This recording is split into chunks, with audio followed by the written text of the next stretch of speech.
I witnessed, recorded, and produced these videotapes of the Washington, D.C. hearing. Their authenticity is above question. This is a hearing about the government licensing the electrocution of people to cause grand mal seizures. This is produced as part of the ongoing work on the website, thewaythetruthandthelife.net. Think of the millions of dollars, taxpayers' money, spent to pay psychiatrists and their supporters and for the worldwide travel in putting this conference together, while the victims and opponents had to pay their own way. The next speaker will be Dr.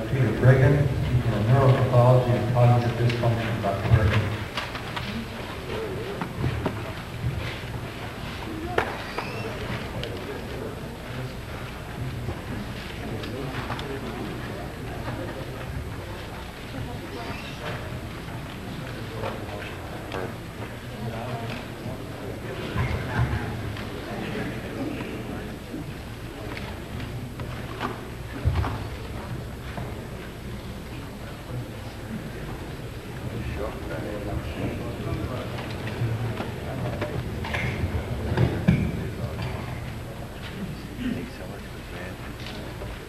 I'm going to begin by talking about suicide because that seems to be the critical issue for the panel. And then I'll go on to neuropathology, since I'm the only psychiatrist here who is against electroshock and willing to discuss the issues in terms of the negative aspects of the research. I want to take about 5 minutes with that. On my way out at the lunch hour, a woman came up to me who had been damaged by electroshock and asked if she could be of any help. So I was able, during the lunch hour, not really lunch hour, to print out for the panel complete copies of both of the Avery and Winokur articles that we've been discussing. And I've also printed up for the panel a brief summary that I pulled out of my computer on a legal case in which I wrote up an evaluation of the Avery and the Winokur articles, because these are always the ones that are raised to show the suicide rate is reduced by electroshock. And as I said in the first article, it's only the mortality that is reduced, and the specific statement is made on page 1033. In the present study, treatment was not shown to affect the suicide rate. It only affected the death rate, and that was largely the mortality rate. Then Dr. Avery himself got up as if to contradict me and read the summary of his own article, which he said was going to demonstrate, or implied by his demeanor, would demonstrate that suicide was reduced in his research work. But in fact, a review of the article, including page, I don't know what the exact page is here, page 750, shows that there was no statistical difference in the suicide rate in the treatment group and the no treatment group, the electroshock treatment group and the no treatment group. The only difference in the suicide rate was between the treatment group and the antidepressant group, who did worse than the no treatment group. They had more suicides in the antidepressant group than in the no treatment group. There were small numbers. There were 3 attempted suicides in the hospital and 1 attempted suicide outside the hospital in both ECT group and the group that received no treatment, that is, no drugs and no shock. There was no statistical significance. You have to ask yourself, why are these men standing up, repeating the claims that the literature is there, even the authors of the articles, by implication, claiming that the evidence is there when there is none? And these are the articles that they mention. There is no evidence that suicide is prevented by electroshock. I would agree with Jonas Robicher, who said that electroshock in his clinical experience increases the suicide rate. We're all aware, or many of us are aware, that Ernest Hemingway killed himself after electroshock and left the note saying that it was due to the treatment. I've seen many patients whose suicide tendencies have been definitively increased due to the anguish and shame associated with their memory loss. And I might say that if I had the time to evaluate the other areas of ECT efficacy, I could do the same job that I've just done on the suicide issue. But suicide is the clearest objective criteria. You can count suicides. There's nothing unobjective about it. Did the patient kill himself or herself during the hospitalization or within the year after? And the one thing we can count, all of our evidence, in fact, supports the hypothesis that ECT has no effect on the suicide rate, and that if anything, the antidepressants may increase it. And I must say that this statement has been made now by me in front of Dr. Fink, Dr. Avery, and a whole bunch of other experts, and none of them have come up with any but these two articles, which I have managed with the help of this former patient and my wife. I did Xerox stuff and to have here in a pile for the panel to look at. Now let's deal briefly, and don't bother with my write-up in the book because I'm going more briefly and in some ways more personally. I myself gave electroshock treatment to many patients. I administered a ward in which it was given to many patients, and I prescribed electroshock. All of this much to my shame. I did it because another psychiatric resident who refused to do it got fired, and his entire career was ruined. And in a sense, the work I do now is making up for my cowardice of giving electroshock as I watch my colleague get fired. And there are many such similar stories of those who oppose electroshock treatment. The first point to realize about the neuropathology of electroshock is that electroshock always causes brain damage and dysfunction. Always. Because it always produces an acute organic brain syndrome. It always produces delirium.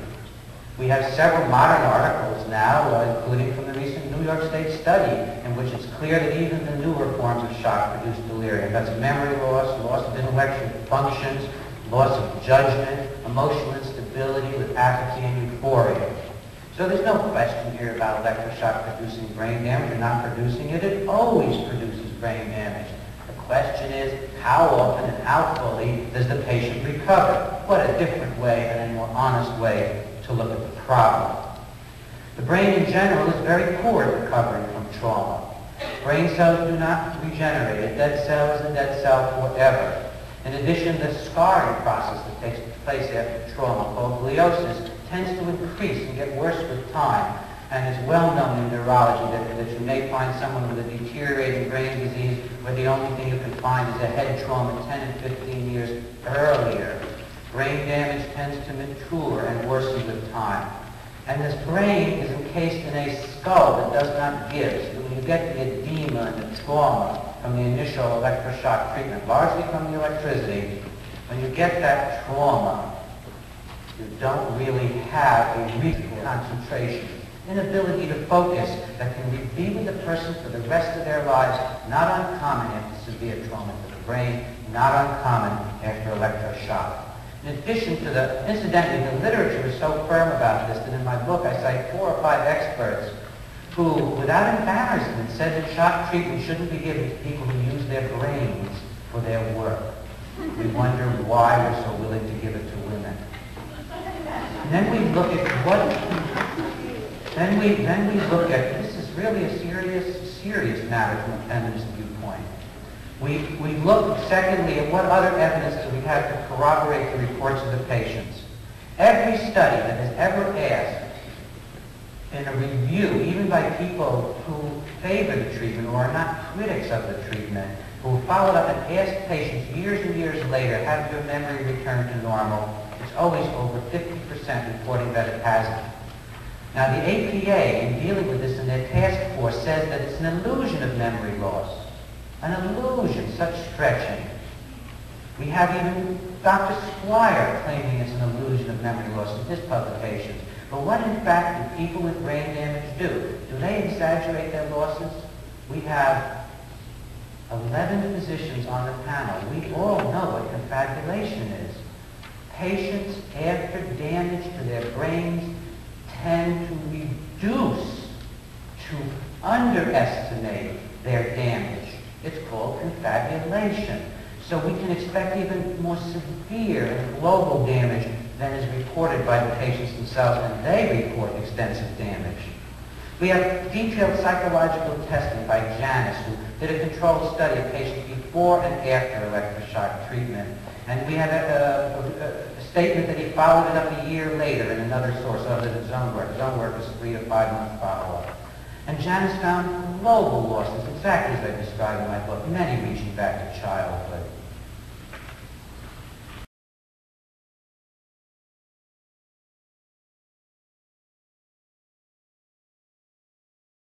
At the FDA hearings, the testimony on the reclassification of electroconvulsive devices cited the literature as whether it's signed or false, typically about 150 joules of energy in a treatment. With the new Thymatron electroconvulsive device, if you check out at 400 volts maximum of 0.9 amps and 320 some millisecond pulses. Could you finish up your question, your remarks? Yeah, I would like somebody to tell me. I'm a teacher as well as a physicist, and I brought a kilogram with me. Teachers like to demonstrate. Now, this is a kilogram. It's 2.2 pounds. Heavier than a hammer I used to hit a hammer. I wonder if possibly like Dr. Stein could tell me how high I would have to drop this kilogram from in order to have it hit the ground with 150 joules of energy.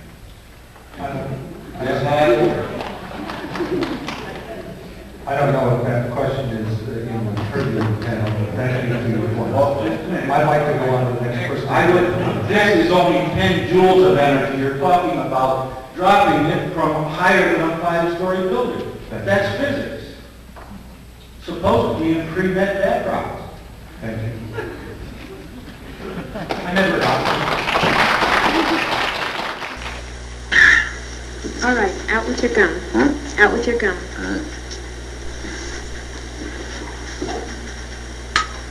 Okay, this won't hurt. It'll be over in just a moment. Uh-huh. What's that? Conductant. Oh, dab will do you. Right, Mr. Jackson? Open your mouth. What's that? This will keep you from biting your tongue. Well? Now just bite down on it. Oh. That's right. Just bite down. Huh? Now bite down on it. Good.